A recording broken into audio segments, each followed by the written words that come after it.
વાતમાં એક એક શબ્દમાં જે બાબા સાહેબનો સંઘર્ષ હતો, બાબા સાહેબનું જીવન હતું, એમણે વેઠેલી પીડા, એમની વેદના એક એક શબ્દ અને એક એક ગઝલમાં એમણે આપણને સમજાવી છે. એમણે કીધું કે બાબા સાહેબના ગુરુ ભગવાન બુદ્ધ, કબીર સાહેબ, જ્યોતિબા ફૂલે એમને ક્યારે બાબા સાહેબ મળ્યા નથી, પણ એમના વિચારો, પેરિયરના વિચારો, એમના વિચારોથી બાબા સાહેબ પ્રેરિત થયા અને આખા દેશ અને આખી દુનિયાના કરોડો શોષિતો, પીડિતો બધા માટેની એમણે ચિંતા કરી. એમની ગઝલમાં તમે સાંભળ્યો હશે ધ્યાનથી, ત્યારે એમણે કીધું કે બાબા સાહેબ જ્યારે બાળક હતા, શાળામાં જતા હતા અને શાળામાં જ્યારે એમની જાત પૂછવામાં આવી, એમની જાતને નીચી ગણવામાં આવી, એમને બહાર બેસાડવામાં આવ્યા, ત્યારે બાબા સાહેબના બાળક માનસ પર એની અસર થઈ. એમણે ઘરે જઈને એમની માતાને પૂછ્યું, માં, શાળામાં શિક્ષણ લેવાનો અધિકાર તો મારો પણ છે, બધાનો છે, મારી સાથે કેમ આ પ્રકારનો ભેદભાવ થયો? ત્યારે માતાએ કીધું, બેટા, આપણે નીચી જાતિમાં આવીએ છીએ. બાબા સાહેબે પૂછ્યું, માં, આપણે કઈ રીતના નીચી જાતિમાં આવીએ છીએ? માતાએ કીધું, બેટા, કોઈ એવું પુસ્તક છે, એવી બુક છે, એમાં લખેલું છે કે તમે નીચી જાતના છો અને આજે આપણે નીચી જાતના માનીએ છીએ, એટલે આ ભેદભાવ તારી સાથે પણ થાય છે, આવનારા દિવસોમાં પણ થશે. ત્યારે એ દિવસે બાબા સાહેબ બાળક હતા અને એના શબ્દ હતા, માં, મને જ્યારે પણ તક મળશે, મને જ્યારે પણ અવસર મળશે, તો જે પણ એ પુસ્તકમાં લખ્યું હશે આપણે નીચી જાત છે, એ પુસ્તકને હું બદલી કાઢીશ. અને ત્યારથી એમના સંઘર્ષની શરૂઆત થઈ. રાત દિવસ એમણે માત્ર કલમ અને પુસ્તકો, માત્ર કલમ અને પુસ્તકો. એમને એમના ભવિષ્યની ચિંતા નથી, એમના પરિવારની ચિંતા નથી, પણ જે કરોડો લોકો સાથે ભેદભાવ થઈ રહ્યા છે, અસ્પૃશ્યતા થઈ રહી હતી, એની ચિંતા હતી. એમાંથી કરોડો લોકોને કઈ રીતના મારે બહાર કાઢવા છે, એની ચિંતા હતી. જે દીકરાને શાળામાં બેસવા નહોતો દેવામાં આવ્યો, બહાર બેસીને ભણ્યો, તમે વિચાર કરો, એ દીકરો બાબા સાહેબ આંબેડકર દેશમાં પણ ભણ્યો, વિદેશમાં પણ ભણ્યો. 32 જેટલી ડિગ્રીઓ બાબા સાહેબના નામની છે, 32 જેટલી ડિગ્રીઓ. અને સાચી ડિગ્રીઓ, ઓરિજિનલ ડિગ્રીઓ આપણે બધા બતાવી શકીએ એવી ડિગ્રીઓ, કોઈ ફરજી ડિગ્રીની હું વાત નથી કરતો, ઓરિજિનલ ડિગ્રીઓની વાત કરું છું. 4 જેટલી ડિગ્રીઓ, એમણે 4 વખત પીએચડી કરેલી ડિગ્રીઓ એમની પાસે હશે. ત્યારે આ બાબા સાહેબ એ ધારતા એ ફરી આપણા દેશમાં નહીં આવી શકત. એમના પરિવાર સાથે વિદેશના કોઈ પણ દેશના કોઈ પણ શહેરમાં જતા, એ ક્લાસ 1 અધિકારી બનીને એમના પરિવાર સાથે ત્યાં રહેતા. પણ બાબા સાહેબને દેશના લોકોની ચિંતા હતી, એમને પીડામાંથી, એમને અસ્પૃશ્યતામાંથી કઈ રીતના કાઢવાની એની ચિંતા હતી. અને બાબા સાહેબ આવ્યા, ફરી ભારતમાં આવ્યા, અને એમણે જે વચન આપ્યું હતું કે હું અહીંયા નોકરી કરીશ, એક ઓફિસર તરીકે, અધિકારી તરીકે નોકરીમાં જોડાયા. અને નોકરીમાં જોડાયા પછી પણ એમની સાથે ભેદભાવ, જ્ઞાતિ જ્ઞાતિ, અને એક પટાવાળા પણ એમની ટેબલ પર ફાઇલો દૂરથી મૂકી દે, એમને માટલામાંથી પાણી નહીં પીવા દેવામાં આવે, એમનું પાણી અલગ રાખવામાં આવે. ત્યારે બાબા સાહેબના મનમાં થયું, એમને થયું, મારી પાસે આટલી બધી ડિગ્રીઓ છું, આટલો બધો ભણેલો છું, હું ઓફિસર છું, અધિકારી છું, મારી સાથે આટલા બધા ભેદભાવ જો થતા હોય તો બીજા લોકોની તો શું હાલત હશે? બાબા સાહેબ બરોડાના એ બાગમાં ગયા, સયાજી બાગમાં બેઠા, અને ત્યાં બેઠા બેઠા એમના આંખોમાંથી આંસુ નીકળે, એના આંખોમાંથી આંસુ નીકળે અને ચિંતા સરે. અને બાબા સાહેબે તે દિવસે સંકલ્પ લીધો કે મારા દેશમાં કરોડો લોકો સાથે ન્યાય, જે અન્યાય થઈ રહ્યો છે, ભેદભાવ થઈ રહ્યો છે, નીચી જાતિ માનીને એની સાથેનો જે ભેદભાવ છે, એ ભેદભાવ હું આવનારા દિવસોમાં આજેથી સંકલ્પ લઉં છું, એ તમામ ભેદભાવનો હું નાબૂદ કરીશ.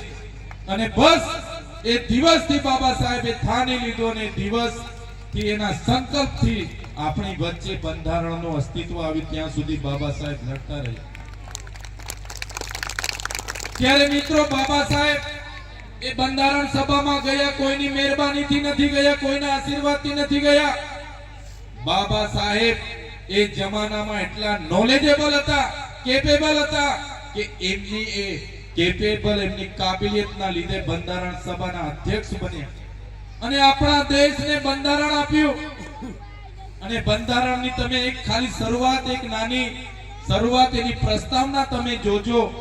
એ પ્રસ્તાવનામાં એમણે પહેલી લીટી, પહેલો શબ્દ, અમે ભારતના લોકો આ દેશને બંધારણ આપીએ છીએ, આ દેશને સાર્વભૌમત્વ, આ દેશને સમાજવાદી, ધર્મનિરપેક્ષ, લોકશાહી અને પ્રજાસત્તાક દેશ તરીકેનું બંધારણ આપીએ છીએ. આ બંધારણમાં ન્યાય, સ્વતંત્રતા, બંધુતા, વ્યક્તિ સ્વતંત્ર અને દેશની રાષ્ટ્ર ભાવના, દેશ અખંડિતતાની ભાવના સાથેની એમણે આ બંધારણ દેશને આપ્યું. અને એ બંધારણ, આટલું મોટું બંધારણ, દેશની આટલી મોટી લોકશાહીને બાબા સાહેબ એમની ટીમે આપ્યું. ત્યારે સાથીઓ, એ બંધારણ આપનાર વિભૂતિ આપણી વચ્ચે જ્યારે એમનું મૃત્યુ થયું, એ દિવસ એટલે કે 6 ડિસેમ્બર 56.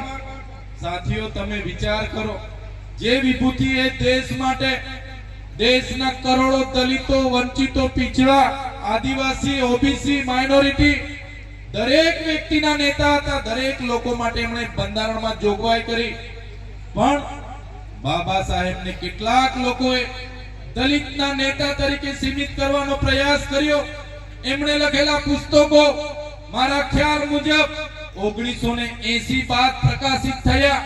બાબા સાહેબ ના મૃત્યુ પછી પણ કેટલાય વર્ષો સુધી 1990 માં બાબા સાહેબને ભારત રત્ન મળ્યું. અમારા બાબા સાહેબ ભારત રત્ન માટે નહીં, અમારા બાબા સાહેબ તો વિશ્વના રત્નના કાબિલ હતા. ની જે પુણ્યતિથિ હોય, બાબા સાહેબની જે જન્મ તિથિ હોય, ત્યારે 14 એપ્રિલ 1990 થી એમની જન્મ તિથિની પણ ભવ્ય ઉજવણી થવા લાગી. અને એમના જન્મ દિવસની પણ તમે વિચાર કરો, આઝાદીના એટલા વર્ષો પછી આજે આઝાદીનો અમૃત મહોત્સવની શરૂઆત થઈ. અનેક સંગઠનના લોકોએ માંગણી કરી કે સર્વોચ્ચ અદાલત જે દેશની આવી છે, સુપ્રીમ કોર્ટ, ત્યાં અમારા બેરિસ્ટર બાબા સાહેબની પ્રતિમા હોવી જોઈએ. અને આઝાદીના 75 વર્ષ પછી આ સરકારોને સર્વોચ્ચ અદાલતની સામે બાબા સાહેબની પ્રતિમા મૂકવી પડી. આપણા માટે દુઃખની બાબત છે કે બાબા સાહેબે દેશ માટે, બાબા સાહેબે પીછડાઓ માટે, દલિતો માટે, કરોડો લોકો માટે, મહિલાઓ માટે, બાળકો માટે શિક્ષણની વાત કરી, અધિકારો આપ્યા, સંવિધાનિક અધિકારોની વાત કરી, સામાજિક અધિકારોની વાત કરી, બધા જ વર્ગોને સમાનતાની વાત કરી, વ્યક્તિ સમાનતાની વાત કરી.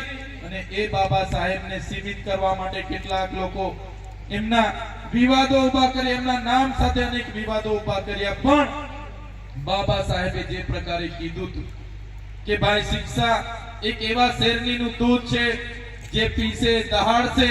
અને આપણે બધા એ શિક્ષાની પાછળ પડ્યા, આપણે બધા શિક્ષા લીધી અને આપણે બધા આજે દહાડતા થયા છે. ત્યારે મનુવાદી સરકારોને પણ આજે બાબા સાહેબનો સત્કાર કરવો પડે છે. ત્યારે હું વધારે વાત નથી કરતો, પણ આજના મંચ પર અમે તો નાના ઉંમરમાં, ઘણા નાના છે, અમારી ઉંમર હશે એટલા તો સંઘર્ષ એટલા વર્ષોના સંઘર્ષી લોકો બેઠા છે, અમારા સાથી સરપંચ મિત્રો બેઠા છે, બધા આગેવાનો બેઠા છે. મારે વધારે વાત નથી કરવી, તમારા પરથી પણ અમે ઘણું શીખીએ છીએ.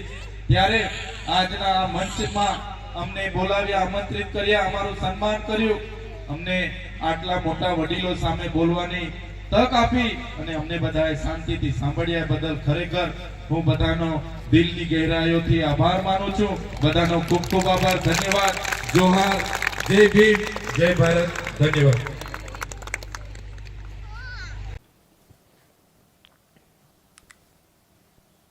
સુરતના કામરેજ વેલંજા ખાતે આ કાર્યક્રમ રાખવામાં આવ્યો હતો, જેમાં મોટી સંખ્યામાં લોકો આ કાર્યક્રમમાં જોડાયા હતા અને આ પુણ્યતિથિ નિમિત્તે ડૉક્ટર બાબા સાહેબ આંબેડકરને યાદ કરવામાં આવ્યા. તેમણે કરેલા કર્મો છે તેને યાદ કરીને